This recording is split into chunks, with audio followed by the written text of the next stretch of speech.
Bismillahirrahmanirrahim. Qala rahimahullahu ta'ala. Iradatuka at-tajrida ma iqamatillahi iyaka fil asbabi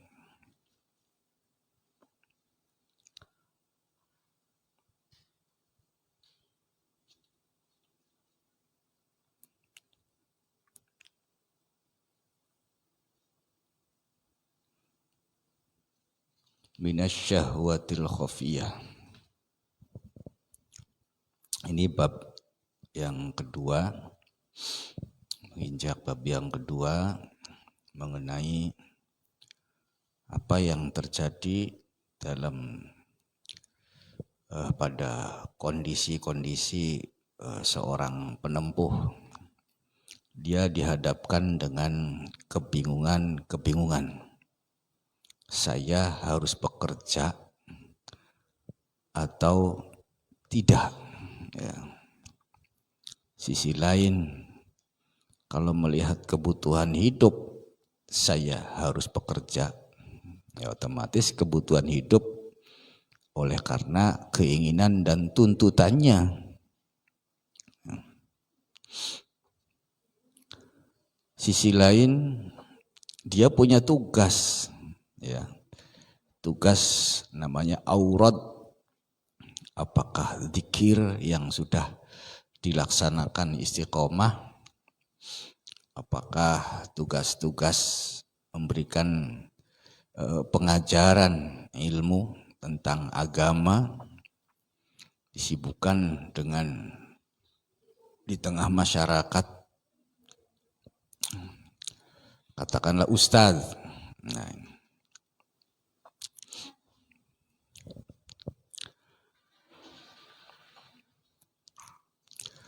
ada orang oleh Allah memang diposisikan sebagai asbab. Dia harus bekerja. Ya, itulah pilihan Allah, itu adalah sebetulnya kembali lagi pilihan yang terbaik. Mungkin kita tidak menyadarinya sehingga kita terjadi kebingungan. Oleh Allah diputuskan dia untuk bekerja, melakukan pekerjaan untuk mendapatkan atau mengambil. Ya, rezeki itu kan sebetulnya dibagi, namun dengan sarana dia bekerja. Nah, sekarang tanda-tandanya dia bekerja itu bagaimana saya ini harus bekerja atau tidak. Ya, mungkin di sini diserangkan yang pertama wa alamatu dzalik ayyuhayyi ahalaka wa antajidas salamata fid dinika inda mu'anatiha. Ya wali, ya pekerjaannya ada di hadapan kita, ada yang bisa kita kerjakan dan kita semangat mengerjakannya, mampu melakukannya, dan ada hasilnya. Sehingga kita di sini sebutkan wa antajidas salamata fid dinika. Artinya ibadah-ibadah kita itu tetap terjaga. Ya. Justru dengan kita bekerja dan kita memang menguasai, mampu melaksanakan pekerjaan itu dan ada hasilnya.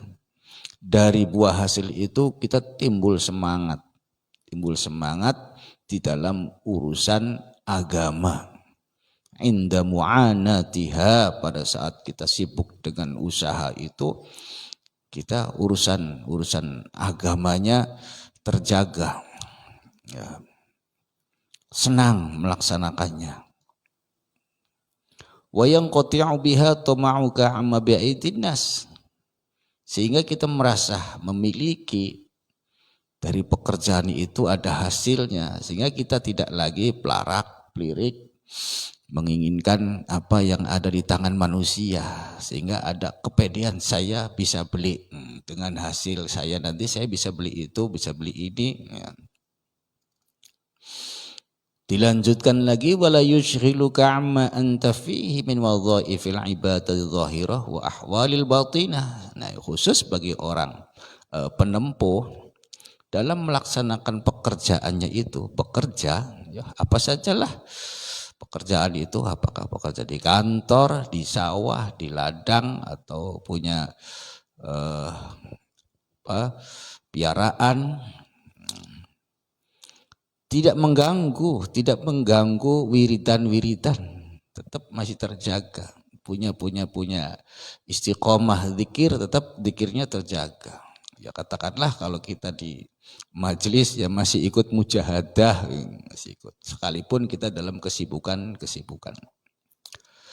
Baik di situ disiplin ibadah secara zahir, secara lahir. Ya mungkin kalau termasuk kedisiplinan itu yang disiplin yang sempurna, mungkin sholatnya juga ya 5 waktu tepat waktu, sholatnya berjamaah dan sebagainya. Dan yang bersifat hal, sifat batin, ibadah-ibadah masih terus kita hatinya tersambung dengan Allah. Ada zikir-zikir setiap saat. Nah itu sambil melaksanakan pekerjaan itu masih terjaga. Nah ini ya mungkin untuk Kang Nudi sendiri karena pekerjaannya masih ada ya, masih punya banyak piaraan. Nah, ditambah lagi sudah ada kesibukan yang bersifat disiplin ibadah zahir juga disiplin ibadah batin. Itu bisa menyatakan saya adalah asbab. Nah itu. Saya harus tetap bekerja. Karena dalam pekerjaan itu juga ada hasil. Merasa puas dari hasil itu. Nah, puas ini kan akhirnya kan bersyukur. Bisa berbagi. Ya minimal untuk keluarga dan saudara lah, sekalipun belum bisa untuk orang lain. Dan melaksanakannya juga bisa tetap semangat dengan senang.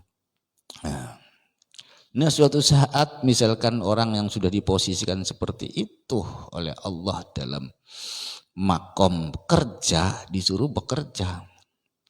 Suatu saat dia menginginkan tidak bekerja atau tajrid, wislah. Sepertinya saya repot banget.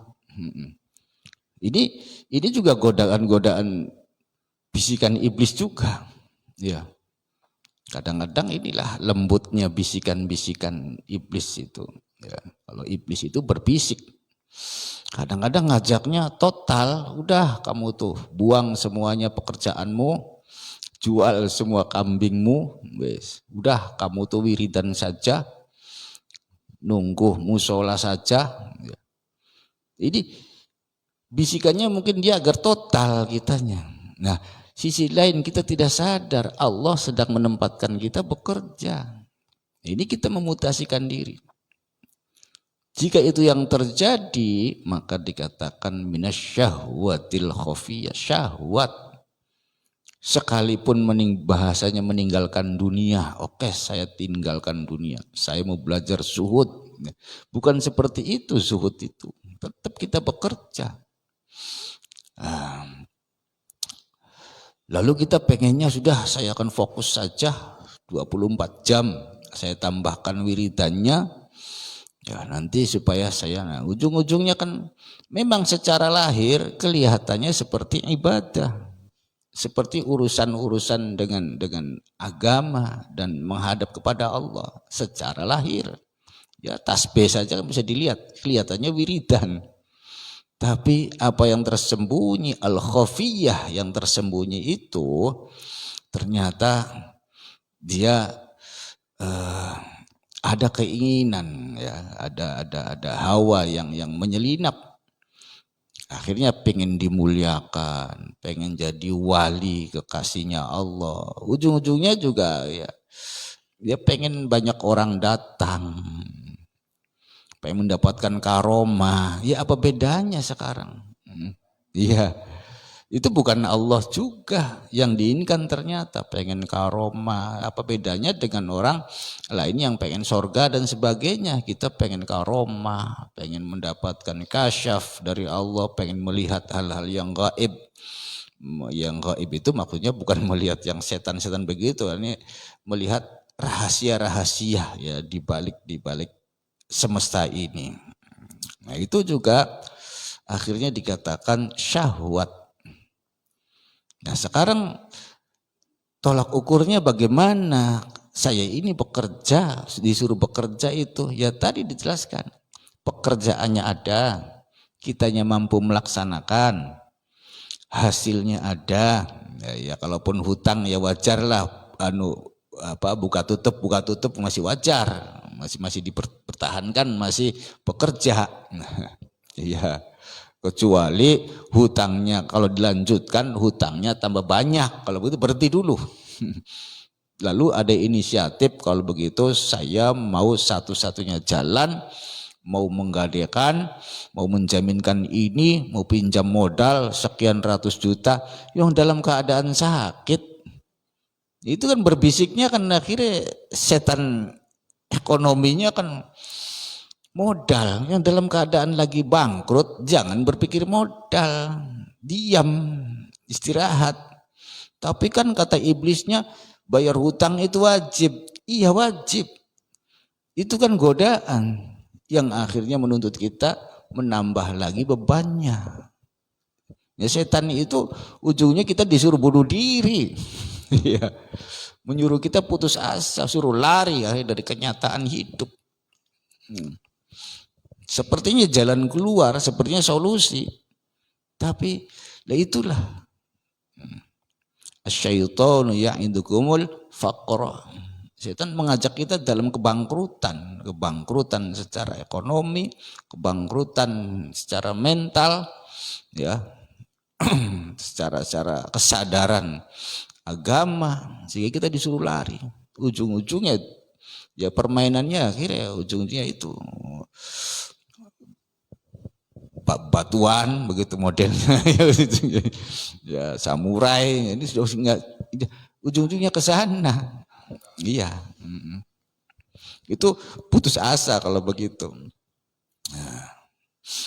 Nah itu yang pertama, pekerjaannya ada, kita mampu melaksanakannya, ada hasilnya. Kalau persoalan hutang buka tutup biasa, namanya juga orang jualan. Bisa rugi, bisa untung. Yang penting masih bisa berjalan, kitanya masih mampu melaksanakannya. Fisik masih mampu melaksanakannya, kecerdasan masih mampu melaksanakannya.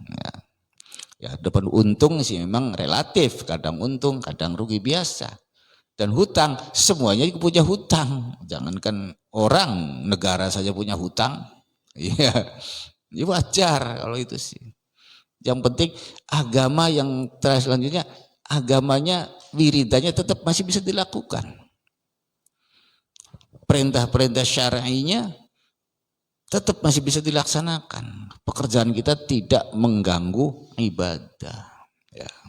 Ada waktu untuk ibadah, dan juga waktu untuk ubudiyah. Nah, itu waktu-waktu hubungan kita sendiri langsung dengan Allah. Itu ketika keinginannya kita itu pengen sudahlah, berbisik juga iblisnya, udah kamu tuh ngapain? Belajar zuhud kata si iblisnya. Ya, itu si Nabi Sulaiman saja, Nabi Ibrahim saja dibuang semua kudanya, dibuang semua sapinya. Kamu juga kambingnya dibuang. Udah ambil tasbih, duduk saja, ada gedek, ditajuk. Nah, padahal kita masih punya kemampuan kecerdasan finansial kok. Dan itu dari Allah. Yang pertama namanya kita tidak paham, tidak bisa mensyukuri nikmat. Tenaga kita, kecerdasan kita ini juga kenikmatan dari Allah. Ngapain? Akhirnya kita pengennya duduk-duduk. Iya, pengennya wiridan.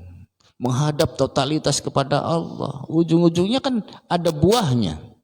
Apapun yang dilakukan secara serius ada buahnya. Buahnya apa? Ya dia akan berpikir ujung-ujung, saya kok seneng. Sekarang mulai banyak tamu. Nah, sekarang banyak orang datang. Sekarang sudah kita sudah bisa melihat ya hal-hal yang ghaibat, yang gaib. Saya sekarang kasyaf, dibukakan. Sekarang saya dapat ilmu laduni, sepertinya banyak masukan-masukan ilmu. Tapi jangan lupa Anda itu berlawanan dengan apa yang diinginkan oleh Allah. Nah, dikatakan berarti syahwat, berarti bukan keinginan Allah, itu keinginanmu. Wa kanat syahwatan. Dikatakan syahwat li'adami wuqufika ala muradi sayyidika, karena tidak sesuai keinginanmu dan keinginan Tuhan. Tidak sejalan, berarti itu syahwat keinginanmu. Nah itu. Dan yang terjadi kamu sebetulnya memenuhi keinginanmu, bukan keinginan Tuhan. Pengen wiridan baikku. Ya makanya berkali-kali guru kita mengatakan kunet tasbih bisa digoreng dah. Itu tuh bagi orang yang seperti itu. Ambil pacul, bukan ambil tasbih. Ada kalanya kita ambil pacul, ada makom tersendiri. Ada kalanya kita ambil tasbih. Nah sekarang yang harusnya mengambil pacul, pengennya nunggu tasbih. Ya, karena dia nggak pengen lelah, pengennya pakai tasbih. Tapi rezekinya min haitsu la yahtasib, kan ada Allah tuh. Pengennya rezeki dari Allah yang tanpa kerja rezekinya datang sendiri. Nah itu juga lalu khofiyah dikatakan syahwatnya syahwat yang tersembunyi. Mengapa dikatakan syahwat yang tersembunyi?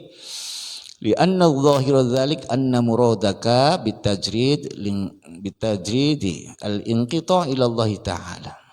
Ternyata bisa dikatakan syahwatmu yang tersembunyi. Nah, kamu tuh pengennya disuruh Allah bekerja, kamunya pengen wiridan. Disuruh Allah bawa pacul, kamu pilih tasbih. Nah itu. Nah, keinginanmu untuk berhenti bekerja itu berarti kamu memutuskan kontrak dengan Allah. Kontraknya kamu harus bawa pacul, kata Allahnya. Saya bawanya tasbih. Ini kan hampir susah membedakannya. Yang bawa tasbih sepertinya benar. Iya kan? Enggak kemana-mana saya. Enggak mau bertransaksi dengan siapa-siapa karena di sana banyak bahayanya. Nanti timbangannya ada yang kurang. Nanti ngomong ada yang bohong. Aku enggak mau. Aku mau menghindari bekerja. Lebih baik. Syahwat. Ya, jangan-jangan itu inisiatif kita. Nah, ketika kita memilih untuk tidak bekerja, ikut inqita'u ilallah ta'ala. Kamu memutuskan kontrak dengan Allah. Kontraknya suruh bawa pacul, kitanya bawa tasbih. Nah, wa batinuhu anna muradaka syuhratu bil wilayah. Ternyata di situ juga iblisnya mulai membuka. Ya, yang dibuka bukan hati, nafsu mulai dibuka. Nanti kamu itu akan diberikan keterkenalan. Nanti kamu keluar karomahnya. Ya memang betul ada karomahnya. Ya. Ditaksidikan nasu bil inqita' wa taqrub ilaihi. Ya kamu itu akhirnya ujung-ujung manusia yang dilihat. Bagaimana caranya orang satu kampung ini tunduk semua. Nah itu kan. Ya, apa urusannya dengan perjalanan menuju Allah ini? Enggak ada urusan. Sehingga orang mau mendekat. Wa taqta'u amma anta bisadadihi, sehingga akhirnya kamu ujung-ujungnya enggak ngalor orang idul akhirnya. Orang jelas. Wacane yang dibaca sepertinya kalimat-kalimat thayyibah, di belakang itu keinginannya ad-dani'ah, yaitu perkara rendah, kepengenannya dunia, yaitu nuruti nafsu. Yang dibaca iya, ayat-ayat langit yang dibaca, tapi keinginannya adalah bumi. Jadi kan disayangkan sekali. Nah, lagi pula berkata seorang arif, waqad qala al-arifun iqbalun nasi 'alal muridi qabla kamalihi summun qatilun. Nah, seorang murid kalau memang dia belum sempurna dalam proses, belum selesai dalam pendidikannya, lalu sudah didatangin manusia, ya, wah sudah kekaguman dari orang, banyak pengagumnya, ya, dan sebagainya. Summun qatilun itu adalah racun yang mematikan ketika kita belum sempurna di dalam proses-proses ruhani, dalam proses suluknya. Itu ibaratkan tadi katakan Kang Nudi itu seperti burung yang belum sempurna sayapnya itu, lare durung pepek, memaksakan mabur, ya, terbang, akhirnya jatuh, ujungnya buat mainan anak-anak. Nah itu harus mapan. Warubbama qata'ta bidzalik an wadhaifika wa auradika, akhirnya kamu juga terputus dari kebiasaan-kebiasaan zikirmu. Akhirnya zikirnya tadinya zikirnya karena Allah, taqarruban, ingin kedekatan kepada Allah, berubah zikirnya supaya saktinya jangan luntur. Ya ini ya karena sudah dapat lazatnya tamu, ya. Tamu datang bawa uang semua. Ini kan mempengaruhi akhirnya. Zikir kita bukan taqarruban ilallah, bukan membangun kedekatan kepada Allah, tapi bagaimana kesaktian ini jangan luntur. Bagaimana mahabbah, kecintaan orang-orang ini jangan luntur kepada saya. Itu kan sudah melenceng. Nah, itu satu sisi dalam kehidupan, terutama ini disyaratkan untuk para salikin, para penempuh seperti itu. Ada orang diposisikan oleh Allah itu disuruh bekerja, nyatanya pengennya istirahat. Alasannya, dalilnya juga punya. Iblis lebih pinter dalil tuh. Iya, suruh belajar, suruh zuhud lah fit dunia. Dunia itu nggak dibawa mati lah. Akhirnya kita berhenti bekerja. Sama ada teman kita juga yang biasa mengatakan begitu. Udahlah, nggak usah bicara dunia. Dunia itu kan hanya sebentar. Ya, hanya titipan. Ya, ada yang nggak ada sama saja. Padahal saking pegele beli-oli. Iya, akhirnya ngomongnya kayak konon, kayak ya. Nah, itu tuh sebetulnya bukan satu apa ya keputusasaan begitu tuh. Allah menyuruh, ada sebagian kepada, cuman lebih banyak Allah menyuruhnya bekerja. Nah, ada lagi makom tidak bekerja, namanya makom tajrid. Kata Allah, sudah kamu tidak usah bekerja, bahkan tidak perlu mikir pengen sugi, pengen kaya, aku suara pengen, enggak perlu. Tidak usah bicara besok makan apa, yang penting pasti ada, yang penting siap menerima atau tidak, siap tidak. Nah, kebanyakan mereka sudah siap, tapi sedikit sekali orang-orang yang ditempatkan oleh Allah dalam makom tajrid. Awas jangan mengatakan kalau tajrid itu enak ya, nggak bekerja, uangnya datang. Dia itu sekalipun kelihatannya punya dunia, dia siap miskin kapanpun. Ya, siap dimiskinkan kapanpun, siap kehilangan apapun, sudah. Sama saja melihatnya. Dia tidak dimanjakan dengan hartanya, tidak. Tetap dia hatinya di pintu Allah. Tetap memilih Allah. Nah ini. Nah. Yang kedua ada lagi, Allah menempatkan kita di makom tajrid, yaitu kata Allah, sudah kamu duduk saja, tidak usah bekerja, rizki saya beri, ya. Diberikanlah Mana tanda-tandanya? Tanda-tandanya kita bisa bertahan, namanya qanaah. Ya, qanaah itu as-sukun fi adamil ma'lufat. Artinya kita tetap tenang walaupun dalam keadaan yang tidak biasa. Biasanya kulkas isinya buah-buahan, wah bermacam-macam sayur. Sekarang es batu saja isinya. Itu biasa begitu tuh, tidak membuat dia sedih, tidak membuat dia mundur ya dari ibadah sehari-hari, dari zikir kepada, tetap tidak merengek juga. Ya Allah, alihkan aku, ya Allah, minta kaya juga tidak ada, tetap. Ini namanya qanaah. Nah, ini ciri-cirinya kamu bisa mampu qanaah. Ada dalam dirimu sifat seperti itu.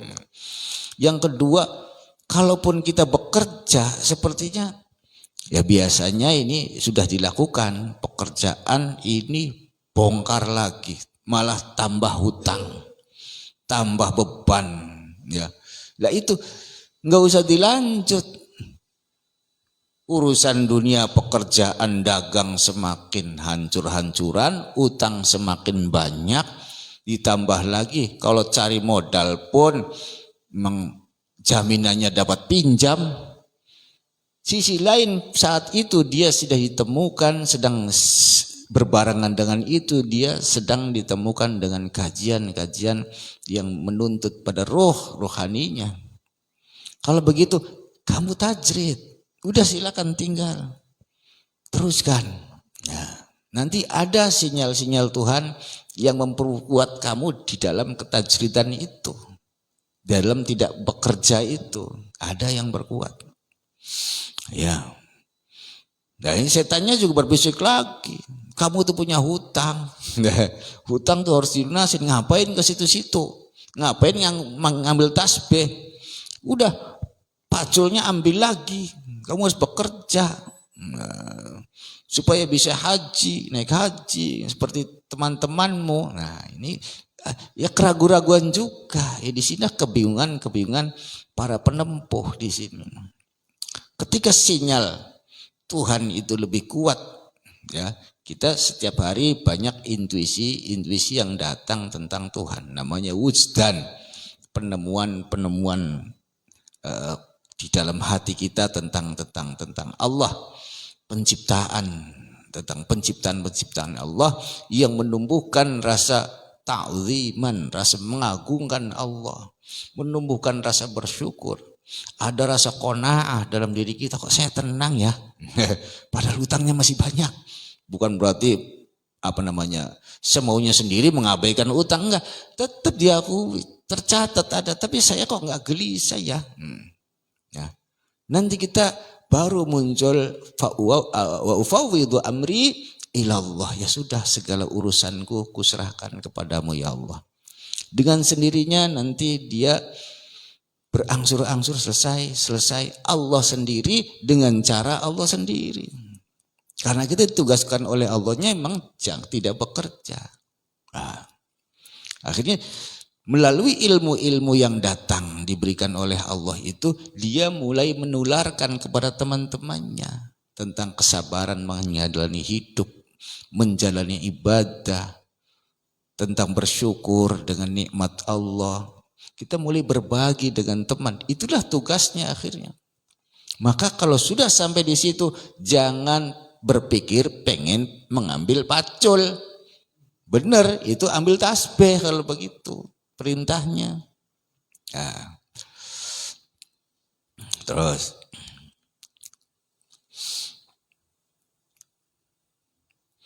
wa iradatuka al asbab, tapi orang itu diputuskan oleh Allah jangan bekerja, kamu sudah tenang.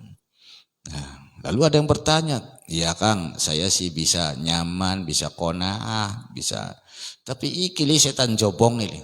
Setan jobong kok siapa sih? Ya iya ikili. Yang di belakang kita ini nih. Ya, setan jobong kok kiai gak kalah nih. Aja mending kita wong awam kiai be kalah nang setan jobong diwaca kenapa belum mempan kudu kalah iku.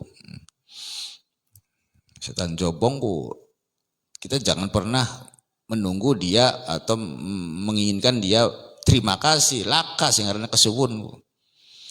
Laka bahasa kula salah kang pangapura langkah tidak ada. Ya wis kudu dimaklumi lah mongkon ya. Ini gimana? Ya memang awal-awal pembangunannya memang harus dihadapkan ujiannya kita dengan hal-hal sekeliling kita itu. Orang istri, orang yang biasa, orang yang kerja juga dihadapkan dengan kegelisahan ya sama hutang. Ya hutang piutang, kadang tertipu, ya kan sama. Mereka yang tajrid juga dihadapkan dengan kerenyakan dalam pada prosesnya. Ya nanti juga setelah semuanya itu memang sudah mapan, akan selaras juga akhirnya. Oh iya, ya. Akhirnya terlepas lebih atau secukupnya saja dunia itu, harta dunianya. Akhirnya di rumah itu tenang-tenang saja.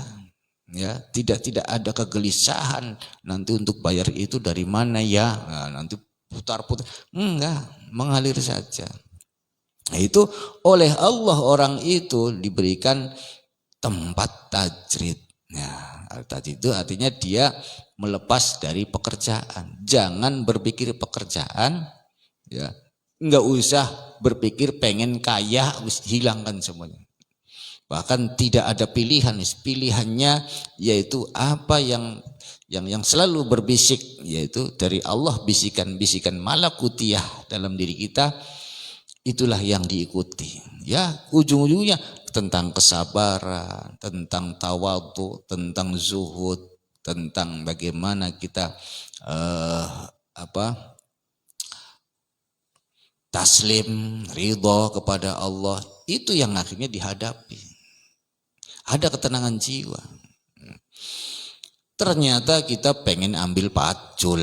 Nah itu.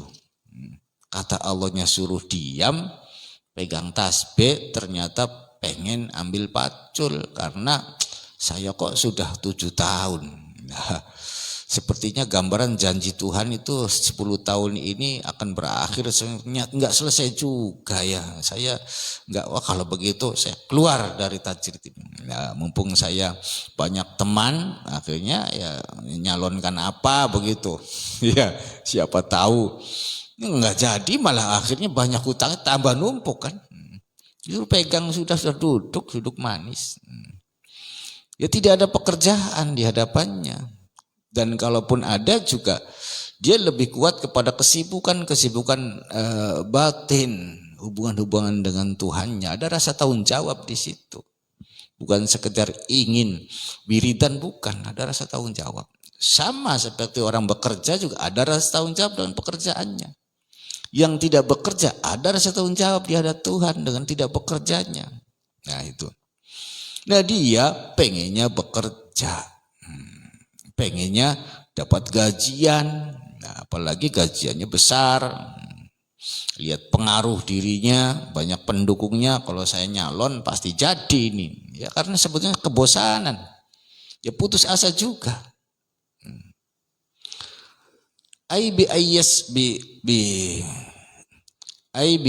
Sarakal qut min haitsu la yahtasib. Ditandai kita itu tajrid di mana?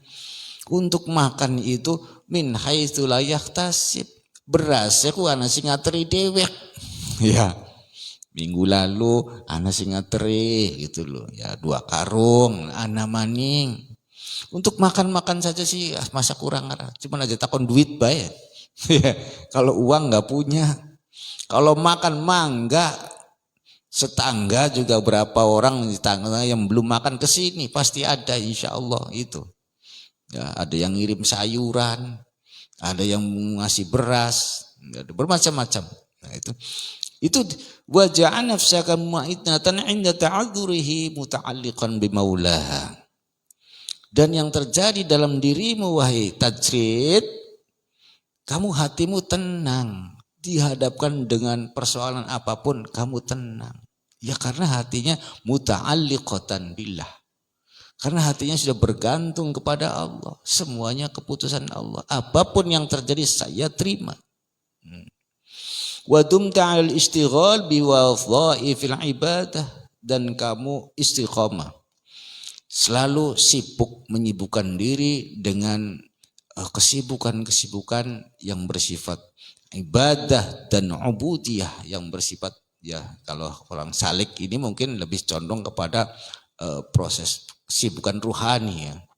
Ada mujahadahnya. Ketika sendiri juga bukan ngelamun bagaimana hitung mobilnya si A mau dijual, nanti saya ambil, nanti saya jual ke sana untuk enggak, itu bukan itu. Ya, ketika sendiri mikirnya itu seni apa ya? Yang ruhnya yang punya selera, baca sholawat. Ternyata sudah dapat 60 sampai 12.000 sehari.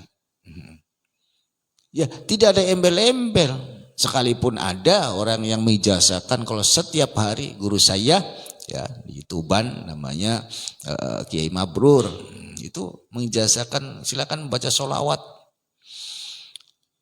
12.000 setiap hari, jaminan 3 tahun bisa naik haji. Nah itu.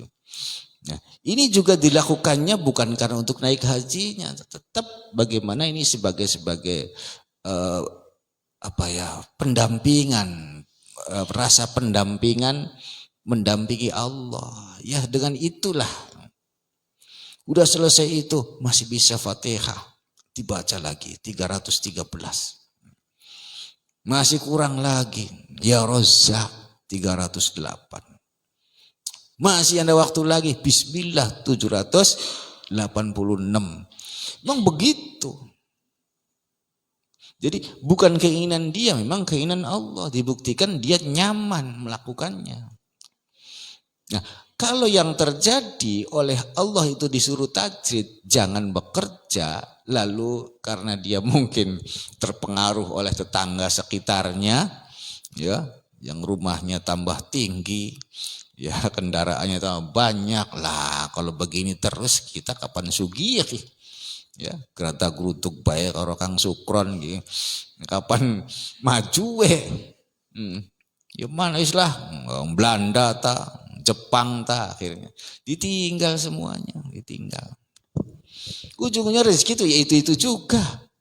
Dan rata-rata sebetulnya rezekinya orang tajrid itu kebanyakan tidak banyak, kok secukupnya. Nah, ini orang tajrid disuruh Allah untuk tidak bekerja, pengen dapat kira-kira setiap bulan 50 juta. Ya impossible. Ketika dia didudukkan oleh Allah dalam makam tidak bekerja, rezekinya secukupnya.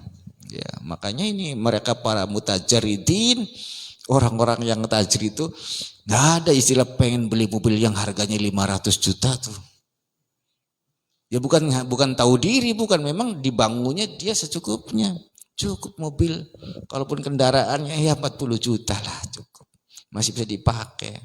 Keluar masuk bengkel enggak apa-apa. Hitung-hitung aktivitas saja, tambah pengalaman. Dia dengan senang hati. Enggak terbebani dengan kehidupan yang secukupnya itu, dengan apa adanya itu. Nah, jika yang terjadi orang itu oleh Allah untuk diam tidak bekerja, lalu karena bisikan-bisikan iblis dengan dalil-dalil agama juga, dia akhirnya memilih lari dan bekerja. Itu inhitatun anil himmatil aliyah. Dia turun dengan sendirinya dari posisi tinggi yang sudah didapatkan oleh Allah. Monggo, sudah dikasih tempatnya di depan, kursinya sudah di depan, milihnya di kursi plastik. Di depan kan tinggal buah-buahan ada, sudah disandingkan di tempat yang layak, minumannya tinggal ambil, milihnya di belakang plastik. Ya hujanan, kesemprot akhirnya. Duduki itu, dia pengennya di situ. Itu inhitatun anil himmatil aliyah. Kenapa dikatakan turun dari cita-cita yang tinggi? Kenapa dikatakan di sini kamu apa ya namanya turun itu? Ya turunlah. Ya. dari posisi yang sempurna, kamu malah turun. Kenapa dikatakan turun? Li iradatika ruju'il khalqi ba'da ta'alluqi bil haqqi. Kamu sebelumnya sudah bergantung hatimu kepada Allah dengan segala keputusannya. Kamu rela. Kamu sudah menyerahkan, kamu sudah tawakal dan kamu sudah nyaman dan memberikan kenyamanan bagi orang lain loh. Bukan hanya nyaman dirinya, tapi bisa menularkan kenyamanan bagi orang lain melalui nasihat-nasihatnya. Karena dia sendiri melakukan. Jadi rata-rata kalau orang sudah, mohon maaf ini khususnya yang tajrid ini, dia sudah masuk keluar hutan, menyeberangi lautan, ya, menaiki gunung, ya, sampai pernah hampir gila, ya, kayak terbalike, ya, nangis mangan, bari nangis mangan enggak? Ya, udah dilaksanakan semua kepahitan dalam rumah tangga, dalam usaha itu. Jadi pindah ke tajrid itu bukan berdasarkan keinginan sendiri. Kalau pindah ke tajrid gara-gara gagal bisnis itu namanya keinginan sendiri, syahwat namanya. Tapi dipindah oleh Allah dengan cara seperti itu. Dipindah oleh Allah yang punya mau, caranya bagaimana kamu itu akan didapatkan oleh Allah dalam makam tidak bekerja, dibuatlah oleh Allah. Ya, gelombangnya wis nggak tanggung-tanggung. Wah, wis hutangnya sudah mata banyak. Hampir-hampir orang sudah tidak ada yang percaya lagi. Mau apa lagi coba? Nah itu akhirnya rujuk ilallah, kembali. Dia lebih bergantung kepada Allah. Nah, ketika orang itu ditempatkan tajrid untuk jangan bekerja oleh Allah, dia memilih bekerja ya oleh karena panas dengan teman atau apa, bisikan, ya iblis juga yang berbisik, itu dia turun dari tingkat derajat yang tinggi. Alasannya li iradati keruju'il khalqi, kamu memilih kembali kepada makhluk, ya bekerjakan pada makhluk, ya kan? Saya punya klien, ini makhluk juga. Ya, bukan persoalan uangnya. Kalau uang sih memang rezekinya, bekerja tidak bekerja, tajrid ataupun dalam asbab, tetap rezekinya yang sudah ditakar. Cuman cara mendapatkannya, cara menerimanya dari Allah. Ada yang disuapin, ada yang suruh makan sendiri. Seperti gajian kan ada yang diantarkan, ya, ada yang suruh ngambil. Ini kan sama, seorang pegawai kan begitu ya. Ya, ada yang suruh mengambil, ada yang dianterin gajinya. Nah, itu yang tajrid yang dianterin. Terimalah berapapun, tapi bedanya terimalah berapapun, nggak usah berpikir pengen muluk-muluk. Dan nyatanya dia menerima. Walau lam yakun illa mukhalatu abna'i dunya fima hum fihi lakana kafian fi danaatil himmah. Ditambahkan lagi ketika dia itu turun dari ketajridan, aku tidak mau, ngapain saya di musola saja, nggak berkembang ya. Yang lain sudah punya ini, punya itu, saya kok secara ekonomi. Ini berarti tidak menyadari sudah diberikan kekayaan oleh Allah, bisa menghadap kok. Apa itu lebih kurang, apa dianggap kurang? Bisa berdialog setiap saat. Ada ilmu-ilmu yang datang. Itu ilmu wahbiyah dari Allah setiap saat. Ada intuisi-intuisi, bisa memberikan nasihat kepada orang lain, itu sudah bagus. Dasar kita diperintah ibadah. Yang bekerja juga bagaimana itu pekerjaanmu, dia sekiranya dianggap ibadah. Yang tidak bekerja juga bagaimana ketidakbekerjaanmu itu dengan dianggap ibadah. Jangan orangnya suruh Allah jangan bekerja, akhirnya kita ngeliriknya bekerja, ya bukan ibadah. Atau ada orang sepertinya perilakunya ibadah, tapi ngeliriknya ke dunia, ya bukan ibadah juga. Yang terjadi mau tidak mau dia akhirnya bercampur dengan manusia-manusia, namanya dikatakan abnaud dunya, orang-orang yang menyibukkan, sibuk di dalam dunia. Ya akhirnya ya terjadi benturan-benturan lagi. Nah, kalau sudah sampai di situ lakana kafian fidana atil himmati. Ya sudah, kalau begitu sudah fix ya, dikatakan sudah kamu betul-betul sudah memilih hal yang kehinaan sudah. Dari derajat yang tinggi. Hubungannya dengan Khalik setiap hari. Sekarang memilih hubungannya dengan makhluk dan bercampur. Akhirnya kita mengagungkan orang kaya, ya, mengagungkan para pejabat, memilih teman, mana teman yang menguntungkan, yang tidak. Ini sudah semakin ke bawah, semakin ke bawah. Jadi keagungan Allah sudah tidak ada lagi. Cahaya-cahaya yang tadinya ada, karena kamunya turun pada makhluk, cahaya hatimu sudah mulai meredup. Fal wajibu ala salik, patut bagi seorang penempuh ayam kusa fima aqamahul haqqu fi. Udah pertahankan di mana kamu ditempatkan oleh Allah. Nah itu kan apa namanya?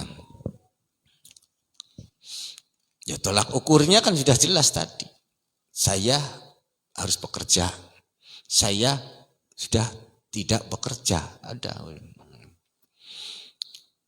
Patut bagi seorang salik untuk mempertahankan apa yang sudah diposisikan. Sama yang bekerja juga salik, penempuh. Bukan berarti gagal penempuhnya, yang jangankan para murid, para wali juga ada yang jadi pejabat banyak, ada yang jadi konglomerat juga ada, dia bekerja. Bukan berarti kalau orang sufi, apalagi orang kelas masih disebut sufi saja, para penempuh, para murid, waliullah, bukan orangnya lalu bajunya bodol, sendalnya selean, bukan begitu.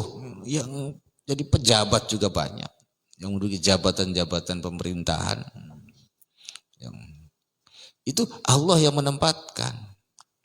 Wa yardha bihi hatta yatawallallahu ikhrajahu, dan dia tetap bertahan rela diposisikan seperti itu sampai kapan? Ya sampai Allah sendiri mengalihkan, memutasikan kita. Kita nggak usah pengen dari kita orang bekerja ini pengen saya nggak pengen bekerja, capek mikirin dunia terus, ujung-ujungnya ribut dengan orang terus nggak berhenti capek. Saya pengen ambil tasbih, kamu disuruh Allahnya bekerja, ya berkuatlah, pertahankan, jangan berinisiatif keluar, pertahankan saja. Nanti suatu saat kalau mutasi itu datang dari Allah dengan sendirinya. Ada hal-hal yang mendorong kita begitu kuat tanpa disadari. Saya kok sekarang udah nggak bekerja ya. Sekarang tapi saya nyaman-nyaman saja. Nggak berpikir besok makannya dari mana, nggak berpikir anak-anak bayarannya gimana. Ya sekalipun lambat bayarannya masih terbayar. Dan ada kenyamanan jiwa kita dengan sendirinya karena Allah yang merubah. Wala yakhruj bi nafsihi wa iradatihi, dan kamu jangan coba-coba keluar dari ruang itu oleh karena inisiatif kamu. Apakah yang tidak bekerja pengen bekerja? Apakah yang bekerja pengen tidak bekerja? Jadi yang penting silakan, nanti bisa saja terjadi dari perubahan keduanya itu, yang bekerja menjadi tidak, yang tidak menjadi bekerja. Cuman sedikit sekali dari bekerja menjadi tidak bekerja, sedikit sekali. Ya. Sedikit karena di sini butuh mental. Ya. Biasanya kalau orang sudah diputuskan oleh Allah, sudah tajrid, yang nggak ada pikiran ada tetangga rumahnya tingkat 13 juga, nggak ada perantang perinting. Ora wahin, ora watuk, ora watuk, ora wahin, ora perantang, ora perinting. Bukan benci, bukan, biasa saja. Kan ada orang, ora watuk, ora, saking bencinya. Bukan benci, biasa sama aja. Iya, biasa sama saja. Memuji juga tidak berlebihan, merengek pada orang juga tidak ada. Ini dengan ini dibangun seperti itu. Ini dari kedua-duanya ini tetap ada setan-setan yang berbisik.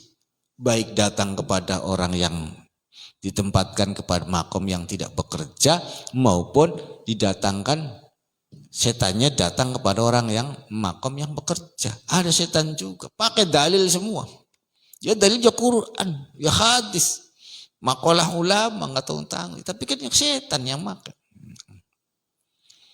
Sing tinggi setan dewa taswir syaitan.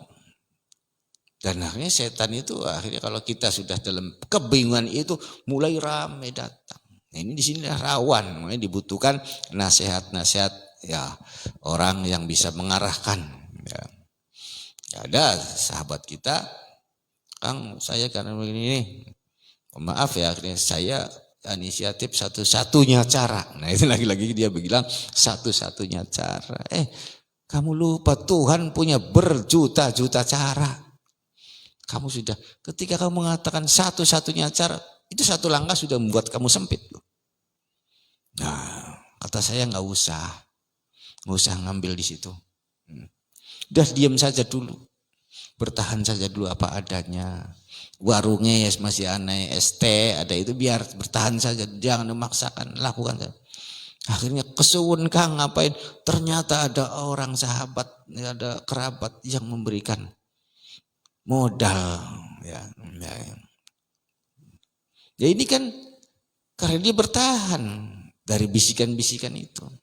Tetap nanti kalau kita bertahan saja dulu, jangan respon bisikan-bisikan, diam saja dulu. Yang namanya hakikat kebenaran itu tetap dia akan datang, sebagaimana rizki kita itu nggak ada yang tertahan. Kalau itu rizki kita pasti akan sampai kepada kita. Nggak ada ceritanya kita mati dulu rizkinya lebih kesasar rezekinya masih ning Lampung, nggak ada ceritanya. Semuanya sudah kita, artinya sekalipun masih di sana sudah jadi milik kita. Nggak ada ceritanya rezeki itu salah kesasar, nggak ada. Ini setan masuk.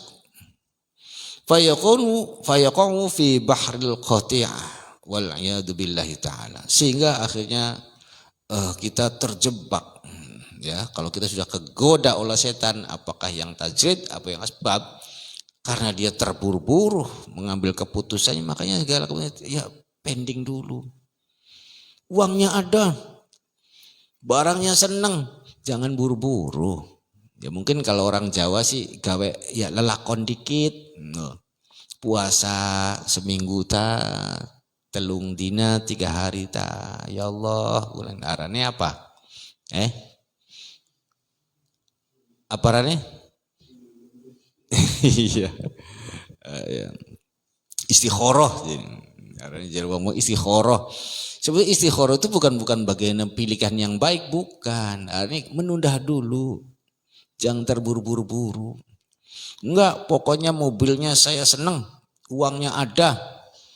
Nah setelah ditelepon, Pak maaf Pak besok saja Pak, sebab yang mau ngantar ke situnya enggak ada karyawan saya. Udah siapapun saya bayar suruh ke sini.